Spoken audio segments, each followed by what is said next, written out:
우리 주 예수 그리스도의 사랑을 받는 회중 여러분, 우리는 3주 전에 소요리문답 제26문답을 따라 그리스도의 왕직에 대해서 고백하였습니다. 특별히 에베소서의 본문과 함께 그리스도의 왕직을 살피면서 높이 되신 왕이신 그리스도의 통치는 결국 그리스도로 충만한 교회를 만든다 배웠습니다. 그리고 그 통치는 그분께 사랑의 포로가 된 말씀 사역자들의 강설을 통해 이루어졌습니다. 특별히 강조했던 것은 무엇이냐 하면 그 그리스도의 통치를 어떻게 받느냐는 것이었습니다. 그 통치를 받는 사람의 실질적인 모습은 봉사의 일, 곧 서로의 종이 되어 서로를 섬기는 일에서 나타났습니다. 그리스도의 통치를 받는 교회는 그리스도께서 우리 모두를 모든 겸손과 온유와 오래 참음으로 다스리시듯이 그렇게 서로를 사랑하며 섬기게 됩니다. 그러나 그리스도의 통치는 단순히 교회에 국한되는 것이 아니었습니다. 그 통치는 주의를 넘어 일상을 가득 채웁니다. 그리스도의 통치를 받는 남편은 그리스도께서 교회를 얼마나 사랑하시는지를 나날이 깨달아 아내를 자기 희생적으로 사랑합니다. 그리스도의 통치를 받는 아내는 그리스도의 사랑을 받는 교회가 얼마나 충성스럽게 그리스도께 순종하는지를 깨달아 하나님의 말씀에 따른 남편의 말에 복종합니다. 그 통치를 받는 부모는 자신의 생각과 자신의 욕망이나 자신의 결핍이 아니라 주님의 교양과 훈계로 주님의 사랑 안에서 주님께서 원하시는 모습으로 자녀를 교육하고 주님의 통치를 받는 자녀는 부모님 너머로 자신을 통치하시는 그리스도를 바라보며 하나님께 순종하듯이 부모님께 순종합니다. 일터에서 그리스도의 통치를 받는 사장이나 상급자는 자기도 그리스도의 종인 것을 깨달아 아랫사람을 함부로 대하지 않고 그리스도의 통치를 받는 하급자나 종들은 적당히 상급자를 봐가며 일하는 것이 아니라 그리스도의 종으로서 그리스도께 순종하듯 충성스럽게 일합니다. 이렇게 말씀 사역자에 의해 전해진 왕명에 순종하는 교회는 이 교회에서뿐 아니라 자신의 모든 일상을 그리스도로 채워갑니다. 그리스도 때문에 행동하고 그리스도를 나타내기에 행동하는 자리로 모두 나아가는 것입니다. 이런 현실이 얼마나 복되겠습니까? 우리가 이 일에서 계속해서 자라가야 한다는 것을 알지만 그렇게 우리가 우리의 일상에서 그리스도를 닮아갈 때 사도는 교회가 하나 되고 강해진다고 전합니다. 교회가 하나 되고 견고해지는 유일한 길은 자신의 일상에서 한 분 그리스도를 닮아가는 일 외에 없기 때문에 그리스도를 닮아 이타적이고 자기 희생적인 사랑을 행하는 교회는 계속해서 그리스도의 충만함으로 자라갈 것입니다. 동시에 이러한 그리스도의 통치를 받는 교회는 보호를 받습니다. 이단을 비롯한 이 세상의 모든 거짓말은 자기중심적인 사랑을 타격합니다. 그러나 그리스도의 교회 안에서 그리스도의 통치를 받으며 나 아닌 다른 사람을 사랑하도록 자라나는 사람은 자기중심적인 사랑을 걸고 넘어지는 속임수에 걸려 넘어가지 않기 때문입니다. 그러니 그리스도를 닮아 서로를 사랑하는 그 일이 곧 왕의 보호를 받는 일이기도 하겠습니다. 이렇게 교회, 부부관계, 부모 자녀 관계, 노사 관계에서 서로가 서로에게 그리스도를 선물해 주는 사회, 그 사회가 교회로부터 시작되는 것입니다. 그렇기에 그 그리스도를 조금이라도 맛본 교회는 우리의 왕이신 그리스도를 즐기고 찬양하면서 다음과 같은 환희에 참여합니다.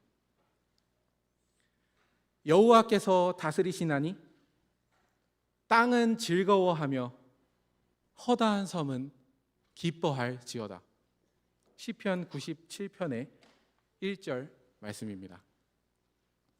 이제 우리는 21문으로부터 28문에 이르는 예수 그리스도에 대한 고백의 마지막 부분에 다다랐습니다. 27문은 그리스도의 낮아지심을 고백하고 28문은 그리스도의 높아지심을 고백할 것입니다. 오늘은 27문만 고백하면서 그리스도의 낮아지심에 대해 고백하도록 하겠습니다. 27문. 그리스도의 낮아지심이 무엇입니까? 답. 그리스도의 낮아지심은 그분이 강생하시되 그처럼 비천한 형편에 태어나셨고 율법 아래 나셨으며 이 세상에서 여러 가지 비참함을 겪다가 하나님의 진노와 십자가의 저주의 죽음을 받으셨고 장사되셔서 얼마 동안 죽음의 권세 아래 거하신 것입니다. 우리 중에 있는 유아세례 회원들을 위해서 한 가지 어려운 말을 풀이합니다. 여기 그리스도의 낮아지심은 그분이 강생하시되 라는 말이 나와 있는데요. 여기서 강자는 하강할 때 강자입니다. 내려온다는 뜻입니다. 그리고 생자는 태어났다는 뜻입니다.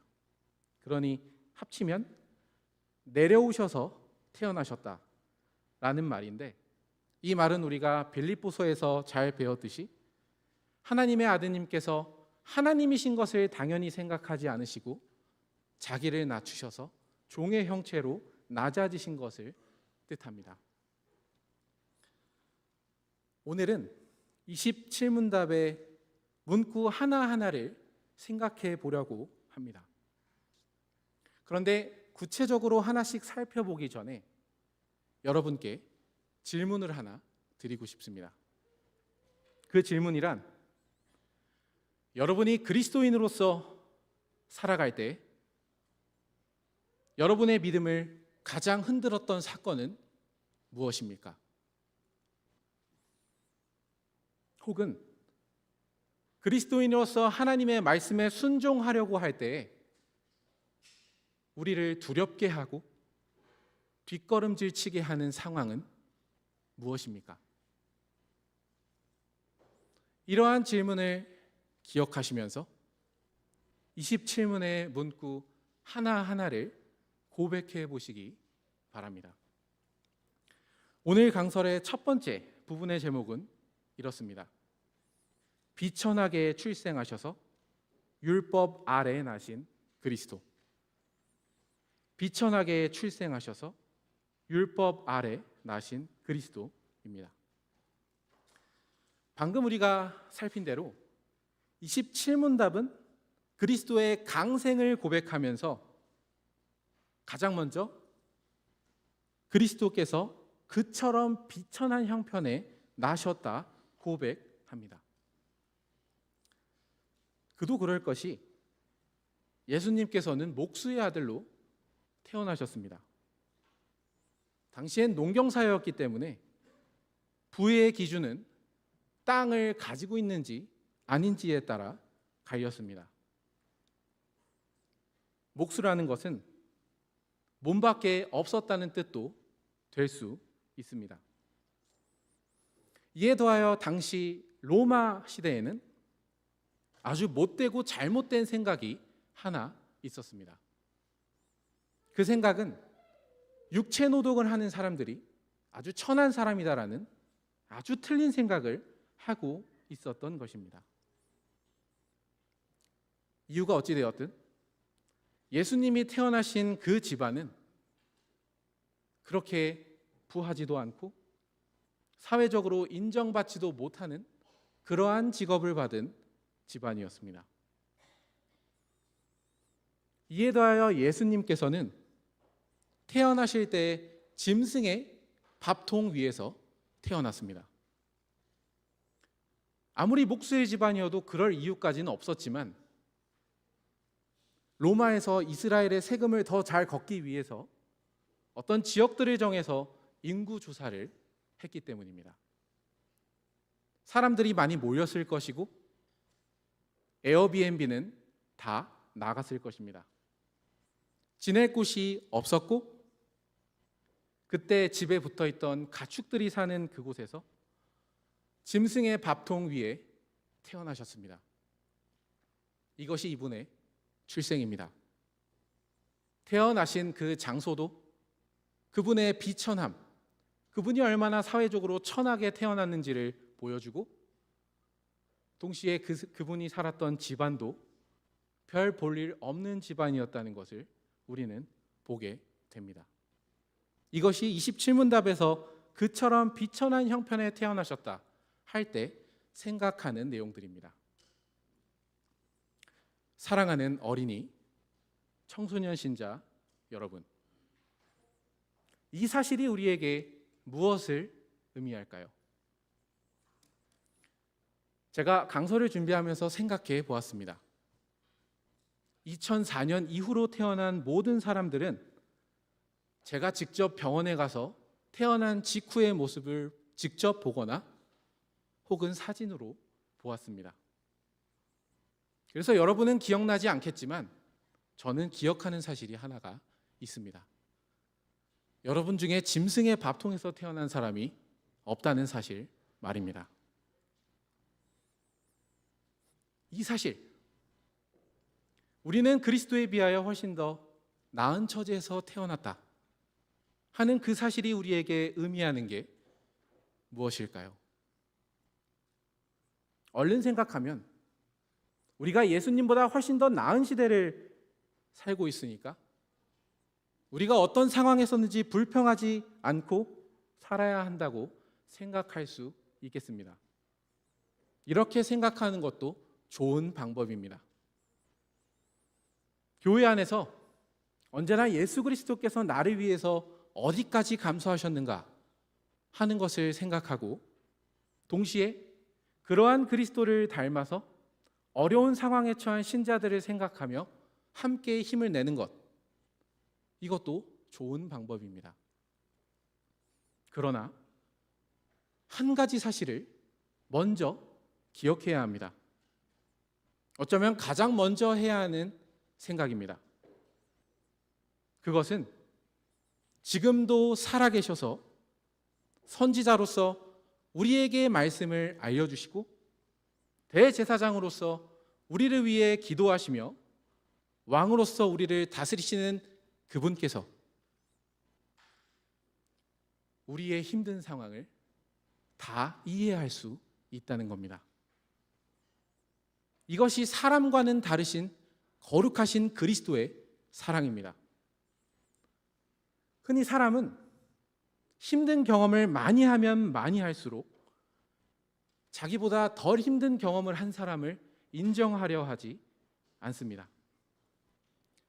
너는 내 고생에 비하면 아무것도 아닌 거야 라는 식으로 자기보다 힘든 경험을 한 사람의 수고를 잘 알아주려 하고 하지 않습니다.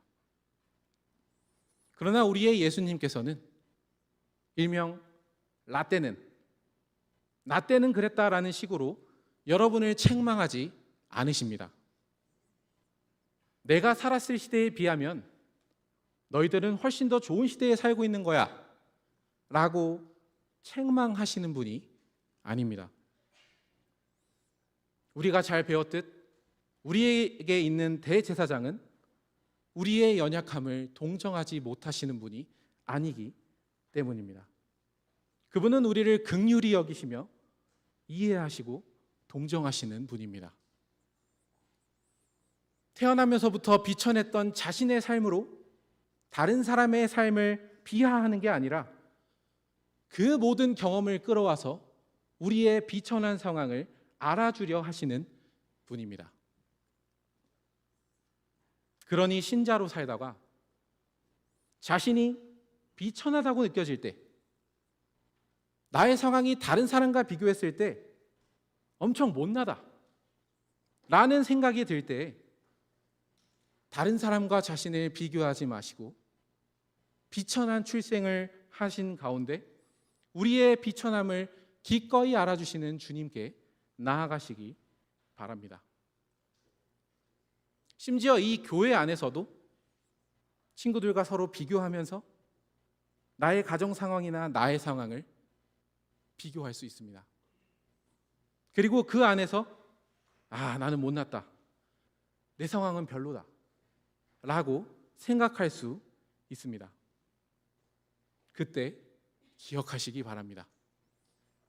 비천함을 아시는 분, 그분께 나아가 기도로 여러분의 마음을 다 내어놓고 어떻게 하면 그렇게 비천한 신분 가운데에서도 하나님을 섬길 수 있었는지 예수님께 알려달라고 기도하시기 바랍니다. 첫 번째 문구를 살폈으니 그 다음 문구를 살피겠습니다. 다음 문구는 율법 아래 나셨으며 라는 말입니다. 이 말씀은 오늘 본문으로 읽은 갈라디아서 4장 4절에 기록된 말씀입니다. 때가 차매 하나님이 그 아들을 보내사 여자에게서 나게 하시고 율법 아래에 나게 하신 것은, 이 말씀을 그대로 고백하는 게 이 요리문답의 표현입니다. 구약시대에 율법 아래 나셨다고 했는데 구약시대에 율법을 주셨던 이유는 일종의 엄격한 가정교사를 두신 거나 마찬가지였습니다. 당시 로마 시대 때는 부잣집일수록 물려받을 게 많은 사람일수록 어렸을 때 아주 엄한 가정교사를 두었습니다. 그래서 여러분은 요즘에 체벌이 없어졌다고 알고 있는데요, 이 가정교사는 예의에 어긋나거나 지켜야 할 것을 지키지 않았을 경우 바로 회초리를 휘둘렀습니다. 아주 엄격하게 자식을 기르면서 무서워하면서 잘못하는 것을 무서워하게 하면서 사람답게 만들어 나간 것입니다. 율법이 바로 이러한 선생과 같았습니다. 그리스도께서 오실 때까지 하나님께서는 자기 백성을 보호하기를 원하셨습니다. 그래서 율법을 주셨습니다. 그 율법은 우리의 죄를 적나라하게 보여줍니다. 그리고 그에 따른 벌이 얼마나 무서운지를 알려줍니다. 더 심각하게는 우리가 그 율법을 하나도 지킬 수 없다는 것을 나날이 깨닫게 합니다. 그러니 율법 아래 있는 사람은 마치 엄격한 가정교사 밑에서 자란 그 아들과 같이 두려움 가운데 하나님을 섬깁니다.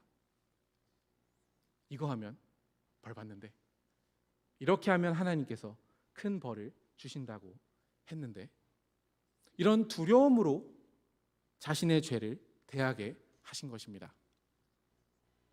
그런데 흥미로운 사실은 죄인이면 이런 율법에 매여도 될 테지만 예수님께서 이 가정교사 밑으로 들어가셨다는 겁니다. 그런데 예수님께서는 우리와는 다르신 분입니다. 가정교사가 이거 해 라고 하면 그 율법의 요구를 완벽하게 순종하셨습니다. 그러니 자기 자신에 대해 형벌을 받는 두려움은 지니시지 않았을 것입니다. 그런데 예수님께서 율법을 제대로 지키시면 지키실수록 더 선명하게 아신 것이 있습니다. 그건 자기가 사랑하는 백성이 얼마나 율법을 형편없이 지키고 있는지를 더 선명하게 아신 것입니다. 여러분이 예배가 끝나면 야구를 하는 친구들도 있고 훌라후프를 돌리는 친구들도 있죠. 배드민턴을 하는 친구들도 있고 줄넘기 하는 친구들도 있습니다. 제가 가르쳐 달라고 했습니다. 배드민턴은 어떻게 하는 거야? 자세도 가르쳐주고 제 자세가 어디가 틀려 먹었는지도 알려줍니다. 초등학교 1학년이요. 이 예시를 드는 이유는 무엇을 잘하면 잘할수록 그 분야에서 못하는 사람의 모습을 더 잘 볼 수 있다는 겁니다. 예수님에게 율법이 바로 그러한 것이었습니다. 율법을 가장 잘 지키시는 예수님의 기준에는 모든 사람들은 율법을 하나도 지키지 않고 있었습니다. 그렇기 때문에 두려움을 느끼셨습니다. 그 두려움은 이 율법을 제대로 지키지 못하는 사람에 대해 하나님께서 내리시는 진노의 무게를 혼자 감당하며 사셨다는 겁니다. 개인으로 사셨을 때도 그러하셨을 것이고 우리를 위해 그리스도가 되신 다음에도 우리의 부족한 모습을 보면서 우리가 절대로 순종할 수 없는 모습을 보면서 얘네 다 죽겠구나, 곧 죽겠구나 라는 것을 그 진노의 두려움을 느끼며 사셨던 것입니다. 그 단적인 예가 예루살렘의 멸망을 예언하시면서 우신 것입니다. 예수님은 자신과 함께 있는 그 백성을 향한 그 진노를 매일 느끼시며 사셨기 때문에 이 세상에 사셨던 모든 기간에 모든 인류에 제한 하나님의 진노를 자신의 몸과 영혼에 짊어지며 사셨던 것입니다. 그리스도의 사랑을 받는 회중 여러분, 그리스도께서 왜 이렇게 율법 아래 나셔서 두려움을 느끼며 살아가셔야 했을까요? 우리가 하나님의 진노 때문에 두려움 가운데 살지 않도록 해주신 것입니다.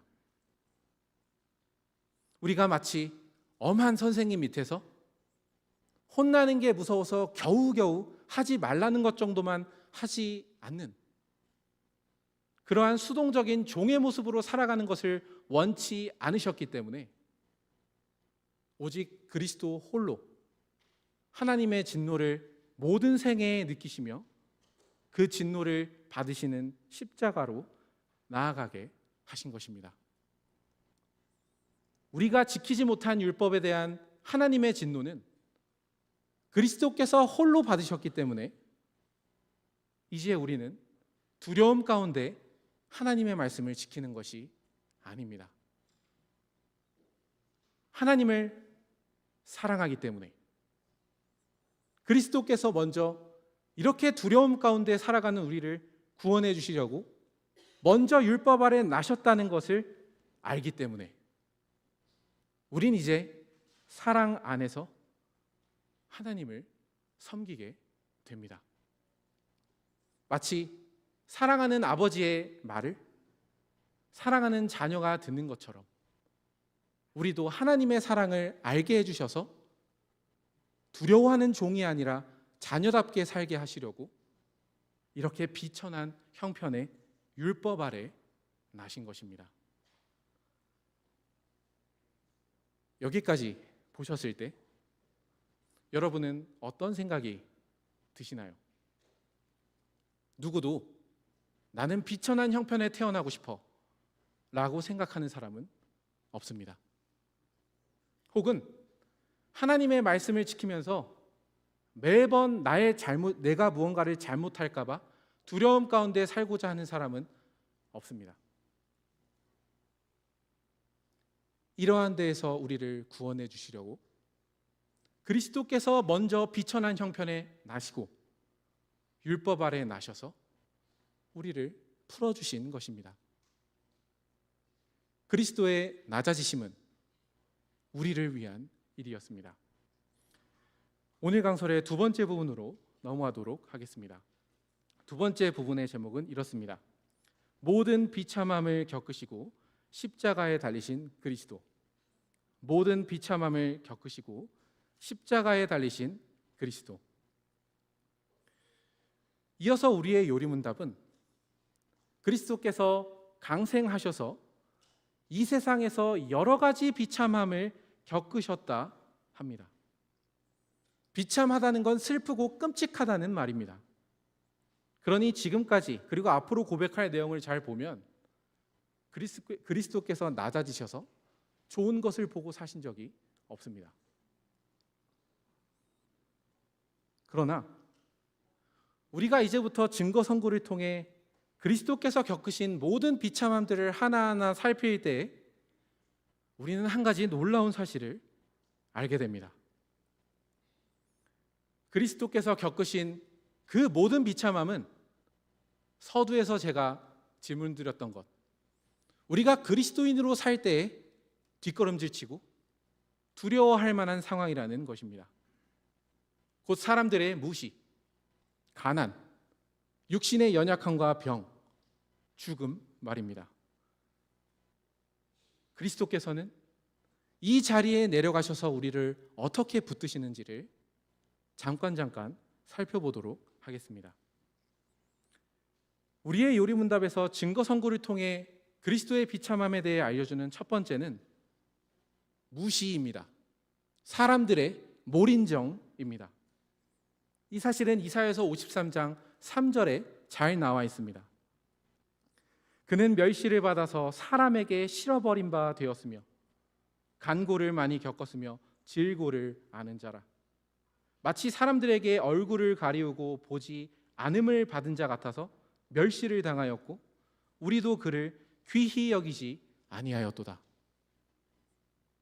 우리가 앞에서 예수님의 출생 배경을 살펴봤을 때 일단 예수님은 인정받고 자라신 분이 아닙니다. 사람들에게 인정받으신 분이 아닙니다.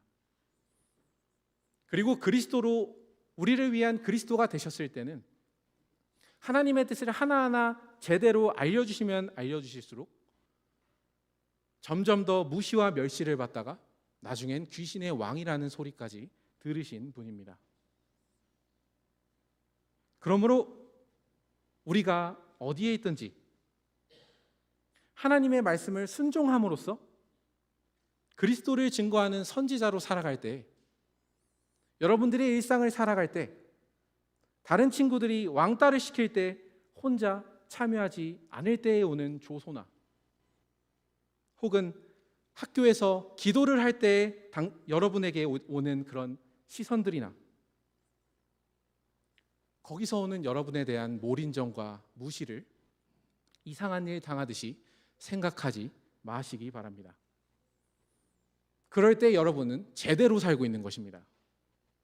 물론 이러한 상황은 우리를 시시때때로 의기소침하게 만듭니다. 그러나 그럴 때 그리스도께로 나아가시기 바랍니다. 이제는 모든 이름 위에 뛰어난 이름을 받으셔서 이 세계의 모든 존재들의 경배를 받는 그분이 이 땅 위에서 그리스도인이기 때문에 받는 여러분의 무시와 멸시를 알아주십니다.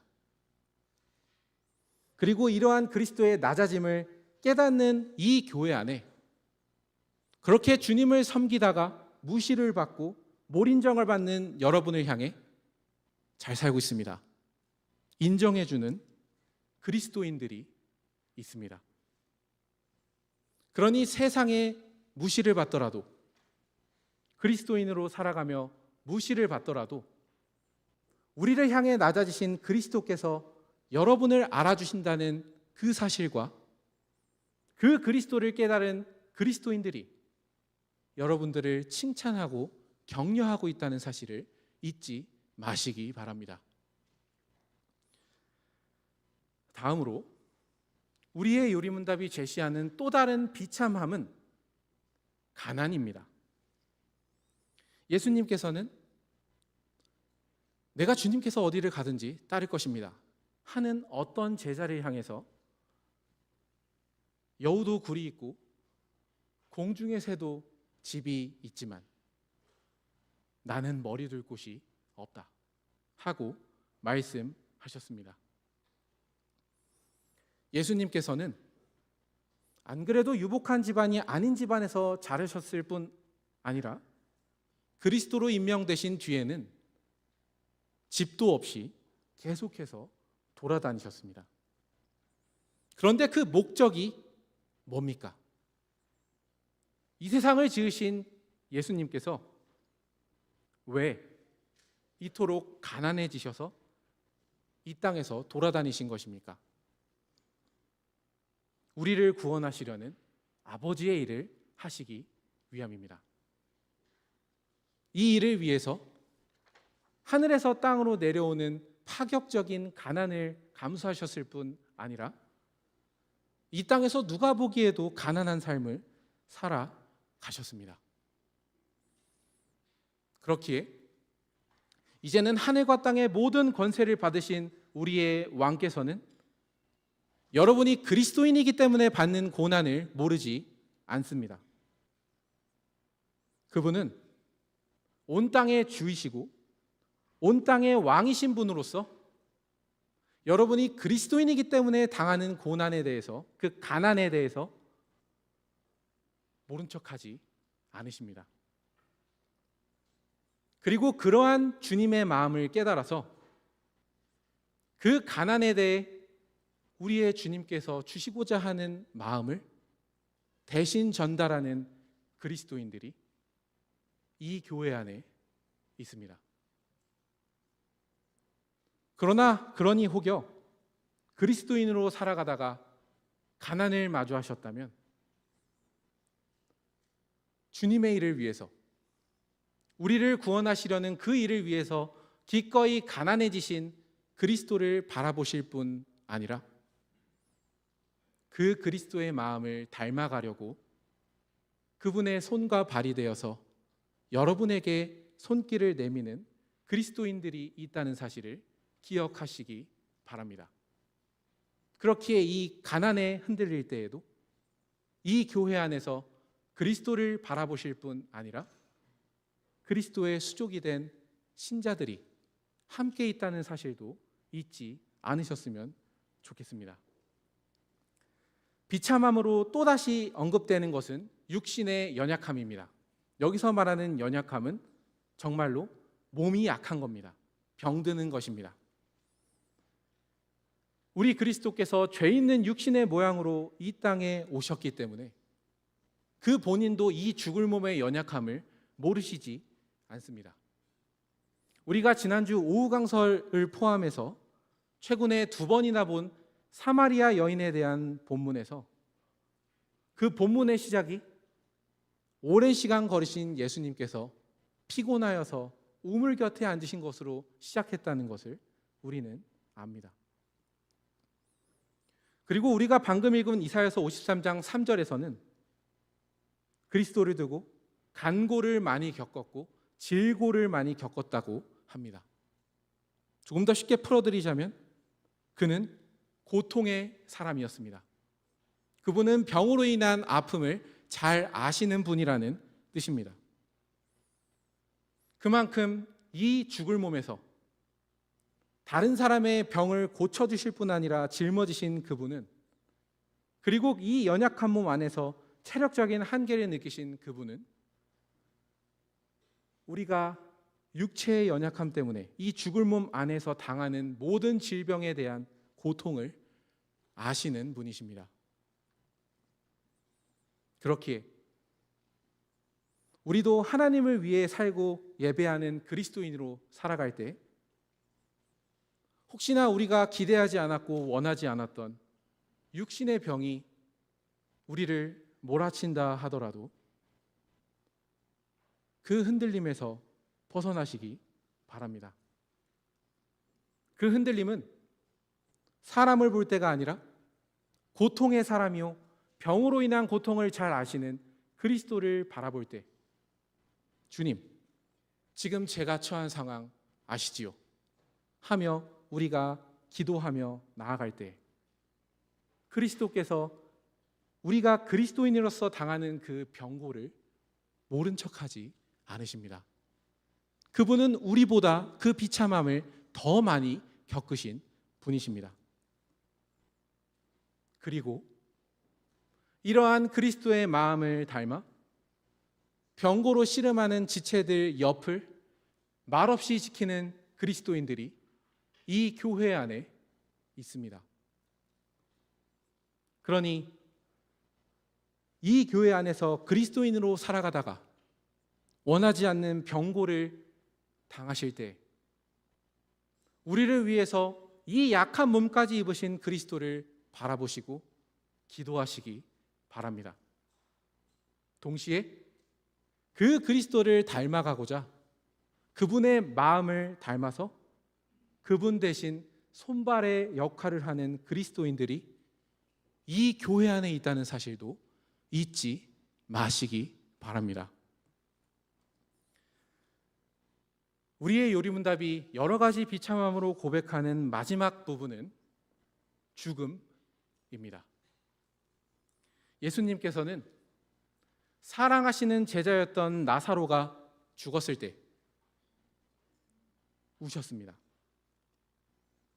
그것도 그냥 우신 것이 아니라 심령에 비통히 여기시면서 그 사람들을 불쌍히 여기시면서 울었습니다. 우리의 그리스도께서는 죽음에 잠식된 장례식장에서도 그들을 책망하시기보단 같이 우셨습니다. 그러나 그 울음은 우리의 울음과는 달랐습니다. 우리는 더 이상 그 사람을 보지 못하는 아쉬움이 우리를 붙잡아서 우리로 계속해서 눈물이 나오게 하지만 우리의 그리스도께서는 원래 이게 아닌데 라는 마음으로 우신 것입니다. 하나님께서 사람이 죽으라고 만들어 놓으신 것이 아닌데 나사로의 장례식 안에서는 믿음이 있는 모든 사람들이 그 죽음의 능력 앞에 체념하면서 울고 있었습니다.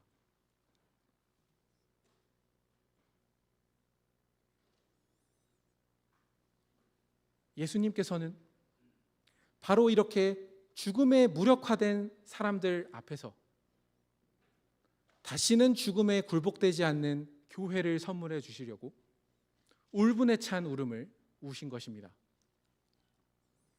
그렇게 예수님께서 하나님의 진노를 받아 십자가의 저주를 받아 돌아가신 것입니다.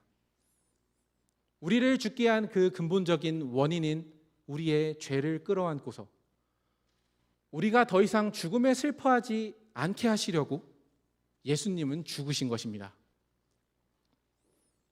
그러니 혹여 동료 신자의 죽음 앞에서 슬픔을 느낄 때에 나사로의 장례식장 그 안에서 함께 눈물을 흘리신 그분, 그러나 이제는 부활하신 그리스도께 나아가시기 바랍니다. 반드시 죽음을 이기게 해주시겠다는 결의로 눈물을 흘리시며 십자가로 나아가신 그분을 바라보시기 바랍니다. 동시에 그 부활하신 그리스도께 함께 예배드린 사람들이 여러분의 장례식장에 함께 있을 것이라는 사실도 잊지 마시기 바랍니다. 그 장례식장 안에서 우리는 매주일 고백한 것과 같이 부활하신 그리스도에 대한 소망을 함께 고백할 것입니다. 그 신자의 죽음이 죄에 대한 하나님의 진노의 형벌이 아니라 그리스도 안에서 쉬고 있다는 사실, 그리고 우리가 마침내 영원한 나라에서 함께 만날 것이라는 사실을 함께 눈물을 흘리며 고백할 것입니다. 그러니 우리가 그리스도인으로서 살아갈 때에 마주하는 모든 죽음 가운데서, 더 정확히는 신자의 죽음 가운데서 슬픔이 우리에게 불어닥칠 때 죽음을 이기게 하시려고 본인이 죽으시고 부활하신 그리스도를 바라보는 동시에 함께 부활하신 그리스도를 고백하는 그리스도인들이 이 교회 안에 있다는 사실을 잊지 마시기 바랍니다. 우리가 여러 비참함과 하나님의 진노와 십자가의 저주의 죽음을 받으셨고 라는 이 부분을 통해서 한 가지 생각할 점이 있습니다. 그리스도의 낮아지심, 우리를 위해서 죽으실 뿐 아니라 이 세상 안에서 모든 고난을 당하신 그분, 곧 무시, 가난, 몸의 연약함, 그리고 죽음을 모두 겪으신 그분은 그분을 믿는 교회 안에 말할 수 없는 힘을 주신다는 사실입니다. 곧 많은 사람들은 그리스도인을 믿었다가 무시를 당하기 때문에 뒷걸음질 치고 부자가 아니라 가난해졌기 때문에 믿음을 잃고 병에 걸렸기 때문에 하나님의 존재를 의심하며 뜻하지 않는 죽음 앞에서 하나님의 선하심을 의심하지만 그리스도께서 낮아지셔서 우리를 위해 이 일을 다 겪으시고 그분을 함께 바라보는 교회를 우리에게 선물로 주심으로써 우리가 그리스도인으로 살아갈 때 우리를 흔드는 큰 일들 가운데서 우리를 붙잡아 주십니다. 낮아지신 그리스도를 고백하는 이 교회 안에서 우리는 서로를 덮친 그 모든 비참함을 그리스도를 바라보며 함께 견디게 되는 것입니다. 오늘 강설의 마지막 부분의 제목은 이렇습니다. 하나님의 진노 가운데 죽음을 맛보신 그리스도. 하나님의 진노 가운데 죽음을 맛보신 그리스도입니다. 27문의 마지막 부분은 장사되셔서 얼마 동안 죽음의 권세 아래에 거하신 것입니다 라고 고백합니다. 장사되셨다는 것은 진짜 죽었다는 뜻입니다. 정말로 죽어서 무덤에 묻히셨다는 뜻입니다. 예수님께서 정말로 죽으셔서 얼마 동안 죽음의 권세 아래에 있다는 사실이 우리에게 무슨 위로를 주겠습니까?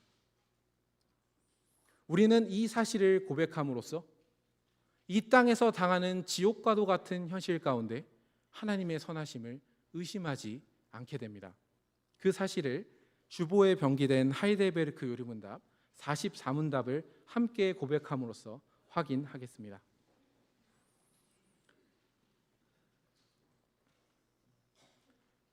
44문 음부에 내려가셨으며 라는 말이 왜 덧붙여져 있습니까? 답. 내가 큰 고통과 중대한 시험을 당할 때에도 나의 주 예수 그리스도께서 나를 지옥의 두려움과 고통으로부터 구원하셨음을 확신하고 거기에서 풍성한 위로를 얻도록 하기 위함입니다. 그분은 그의 모든 고난을 통하여 특히 십자가에서 말할 수 없는 두려움과 아픔과 공포와 지옥의 고통을 친히 당하심으로써 나의 구원을 이루셨습니다. 44문답에서 고백하는 핵심은 우리가 이 땅 위에서 얼마나 큰 어려움을 당하든지 다른 사람은 결코 이해할 수 없을 만큼 지옥과도 같은 고통을 당할지라도 그것이 사실은 지옥의 고통이 아니라는 사실을 고백하고 있는 것입니다.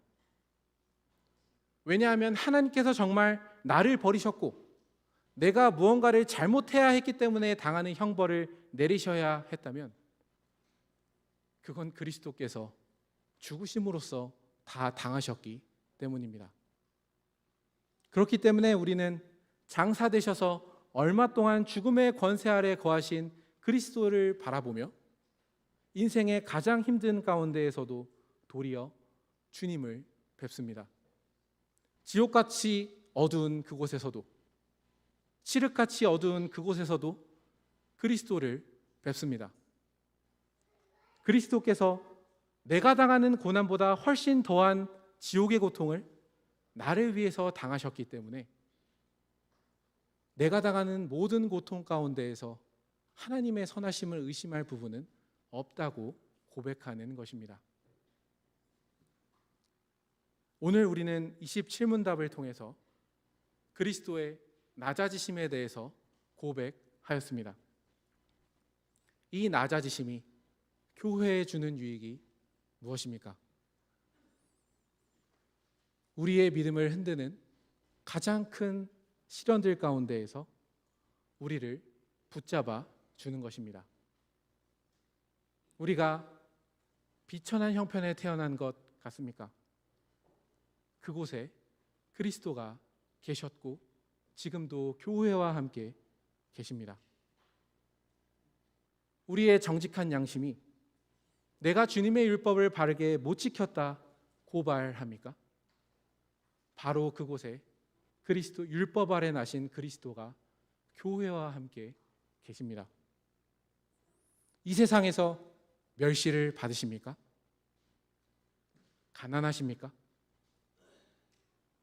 혹은 이 땅 위에서 몸에 여러 가지 질병을 갖게 되셨습니까? 혹은 예상하지 못하게 신자의 죽음을 마주하셨습니까? 바로 그곳에 그리스도가 계셨고 지금도 교회와 함께 그곳에 계십니다. 누구도 이해하지 못하는 지옥 같은 고통을 당하고 계십니까? 거기에 정말로 지옥의 고통을 받으신 그리스도가 교회와 함께 계십니다.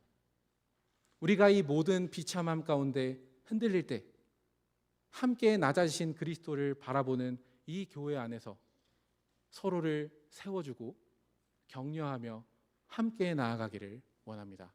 기도하시겠습니다.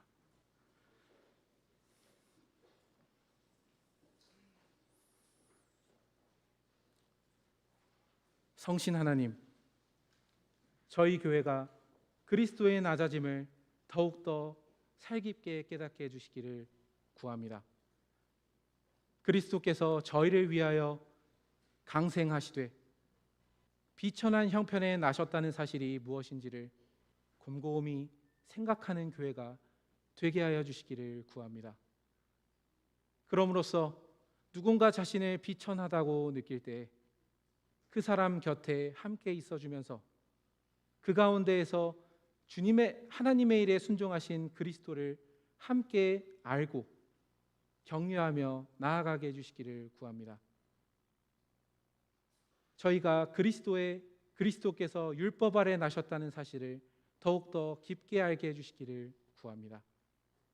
그럼으로써 저희가 두려움 가운데 마지못해 지옥에 가기 싫어서 하나님의 말씀에 순종해야 한다는 사람이 없게 해주시고 사랑받는 아들로서 하나님을 아빠, 아버지라 부르는 자녀로 사랑 가운데 순종하는 자들이 되게 하여 주시기를 구합니다. 저희가 그리스도께서 이 땅 위에서 당하신 여러 가지 비참함을 더 깊게 알게 해주시기를 구합니다. 그리스도께서 이 땅 위에 사셨을 때 세상의 무시를 받으시고 가난하게 사시고 육체의 연약함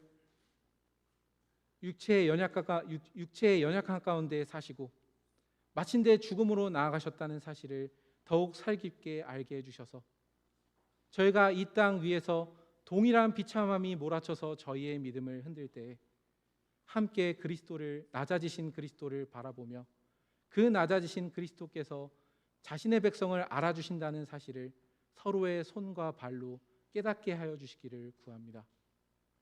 또한 저희가 그리스도께서 장사되셨고 얼마 동안 죽음의 권세 아래 내리셨다는 사실을 더욱더 살깊게 알게 하여 주시기를 구합니다. 그러므로 우리가 그리스도인으로서 이 땅에서 말 못할 고난을 당할 때에도 그 고난에서 하나님의 진노는 단 하나도 없다는 사실, 오히려 그 힘든 가운데에서 그리스도께서 나를 위하여 받으신 지옥의 고통을 생각하며 다시금 일어날 수 있는 믿음을 갖게 해주시기를 구합니다. 그리하여 낮아지신 그리스도를 함께 고백하는 교회로서 죄로 인한 비참함 가운데 침몰되지 않는 교회가 될 수 있도록, 오히려 그 비참함을 낮아지신 그리스도를 바라보며 이겨낼 수 있는 교회가 될 수 있도록 저희를 지켜주시기를 구합니다.